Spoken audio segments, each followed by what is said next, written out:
macro Voilà. hydroélectricité Moi, je pense que au même moment que la micro-hydroélectricité. Moi, je ne suis pas d'accord avec Monsieur le maire pour une raison très simple. Oui. Les projets hydroélectriques, la macro-hydroélectricité coûte hyper cher en termes d'investissement, en termes de taux d'endettement. La seule personne que ça arrange, ce sont les investisseurs. Parce que la Banque mondiale, figurez-vous, ou le FMI, tous ceux qui financent tous ces gros projets, exigent un certain montant, souvent trop élevé, pour que le projet soit bancable. Et ça, la macro-hydro est choisie uniquement parce que ça arrange ces bailleurs de fonds. Et eux, ils aiment bien faire des gros emprunts sur beaucoup de décennies de remboursement pour se faire le maximum de taux d'intérêt. En réalité, ça ne correspond en rien aux besoins des Camerounais. Même avec la micro-hydroélectricité, on ira toujours voir les investisseurs. On n'a pas besoin, justement. On a l'argent pour le faire. On a l'argent pour le faire. Mais bien sûr, le mini-barrage, voyez-vous, une turbine, Belton par exemple, pour faire un mini-barrage, ça ne coûte pas grand-chose.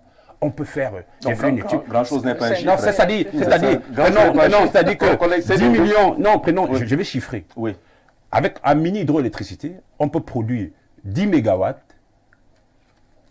à peu près avec 1 million le mégawatt en termes de production. Mais prenez 10 mégawatts, vous regardez le nombre de ménages que 10 mégawatts, si on prend en divisant, ça fait 10 mégawattheures, si je prends en termes de production, de consommation, énergie prête à être consommée, vous divisez par 3 kWh. 3 kWh, c'est la puissance crête d'une installation pour un ménage de 5 personnes. C'est de 7, disons, un père, une mère et 5 enfants, ça fait 7. On met 3 kW crête en termes de solaire, c'est suffisant pour que le ménage puisse vivre.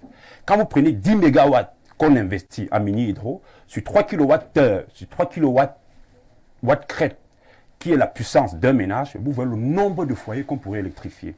Et quand vous regardez le coût d'investissement, oui, c'est ça par rapport le coût d'investissement, il est moindre. Si on a des moyens. Il est moindre, bien sûr. Je viens de faire une étude, mais quand vous voyez, s'il vous plaît, Jean-Jacques. Oui, Jean-Jacques. Je sais que le conseil technique